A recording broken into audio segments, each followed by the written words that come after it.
the first question is that I went to the website because a friend of mine told me that you have a very interesting family tree on the website of the Queen of the Stone Age, and the thing I wanted to ask you is that it's so complicated. Have you ever looked at it? I've looked at it. It's very, very, very complicated, but from all of these things you can tell that you had many people playing in a single band that also had different experiences. Yeah. So can you talk about? Can you tell us your experiences apart from Queen of the Stone Age? Well, basically, how I met Josh was through our sound man. His name is Hutch. He was doing sound for a band that I was in called Failure, which was mainly a United States band. And, I liked Caius and he liked Failure, and, we talked a few times, and then a few years passed by, and I play in a band called The Perfect Circle as well. So we were out on tour, and they came to see us play, Nick and Josh. And in our bus, in A Perfect Circle's bus, we were playing, Queens of the Stone Age all the time. And in their bus, they were playing A Perfect Circle all the time.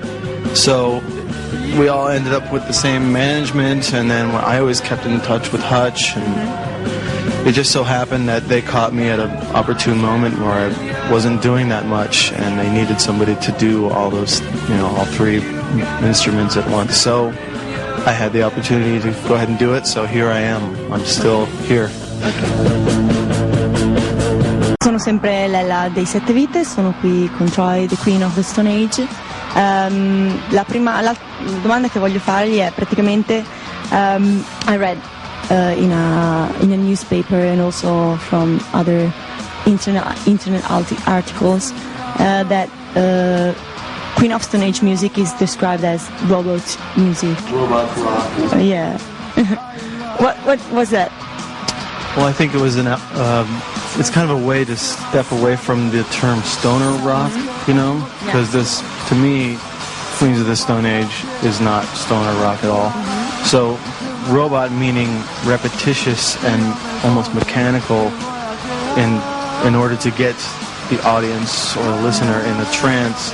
If the things are repeated, patterns are repeated, and within the patterns there are certain gears that change. Just robot rock just seemed like, a flick out, like a flick, like, oh, this is what we call it, just so it wouldn't be called stoner rock anymore. But I do see the repetition and, how that can be, maybe mechanical, I guess. I guess that's the only real reason for that. Do you agree with that term? I mean, do you like being put in a definition, or you prefer not to? Well, yeah, I mean, we might as well coin the phrase. I mean, if we're going to, if Queens of the Stone Age are going to be robot rock, they're definitely the first robot rock band. Because the first record, I see that way, definitely. And then, like this new record isn't so much robot rock. It's more, there's so many more hills and valleys with the way that the record is, it's almost schizophrenic with all the different styles. So I don't mind it. It's a very funny definition. I think so too. It gets a chuckle. Okay, so I can imagine that we'll have people tonight listening to your concert like going in a trance, or listen to your music like in ecstasy or something like that. Well, not in the same way like a lot of maybe techno or house music is, because it is real musicians playing. It's instead of like Can, the band Can, they were very much the same kind of repetitious, groove that kept going, but they rarely used machines. I guess that's what it is. It's robot rock, meaning that humans are actually doing this. Lella dei Sette Vite, siamo qui all'Alcatraz di Milano con i Queen of the Stone Age. Okay, and there is also a phase in not only in Queen of the Stone Age but in Caius also, that's the desert phase. Does the desert have a special meaning, or is just a place where you can stay quiet and relax, or you can play your own music and no one's going to disturb you, or it has a under meaning? You know, I spent a lot of time in the desert, even though I never really lived there.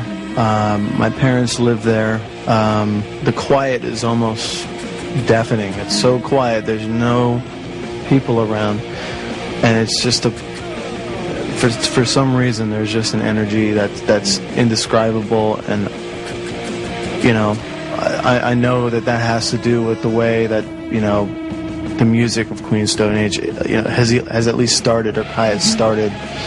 Because I, like I said, I've been there many times, and I can feel something there. Because I heard a story that when I thought Caius were rehearsing or they were recording their album, there was a desert storm and they were stuck in the middle of the desert. Or I don't remember if it was Caius or the Queen of the Stone Age, and all this sand, and they say that completely made them feel that they were completely out of the world, and the creative part was regenerating. I think you can definitely feel a sense of solace, and if you're uneasy with yourself, it's easy to look inward and say, okay, this is what I need to get out. Maybe I don't know of any stories other than they used to have a generator, you know, for electricity. They could plug in their instruments and play out in the middle of the desert, have parties, and that was how they had their fun, you know, instead of, you know, going to football games or doing what normal kids would do. Allora, una cosa molto interessante nella fase sia dei Caius che dei Queen of the Stone Age è la fase del deserto. Il motivo per cui vanno a provare nel deserto è semplicemente per ritrovare un certo tipo di tranquillità, per trovare il senso di fare le cose, ritrovare la musica che magari avevano perso stando in giro in tournée, e quindi semplicemente è un modo come un altro per stare insieme. Ho detto che spesso i Queen of the Stone Age, io ho chiesto, ma io so di un aneddoto per cui ti è arrivata una bufera, sono rimasti chiusi dentro nella baracca dove provavano, e fa, io questo non lo so, non sono sicuro, perché lui non è uno dei fondatori originali, però ha detto che sicuramente loro lì fanno feste, hanno semplicemente un generatore dove possono, che dà la possibilità di inserire il jack negli amplificatori, di suonare, e tutto quello che fanno alla fine si rigenerano così, e invece di andare alle partite di calcio il deserto gli dà linfa vitale. Ok. Troy, it's been a pleasure to meet you. I think You as well. time is over, and oh yeah, of course, and I hope to see you tonight. I will be on the stage in front like this. Okay, and thank you for being here, and it's been great to meet you. Music as well. Thank you very much.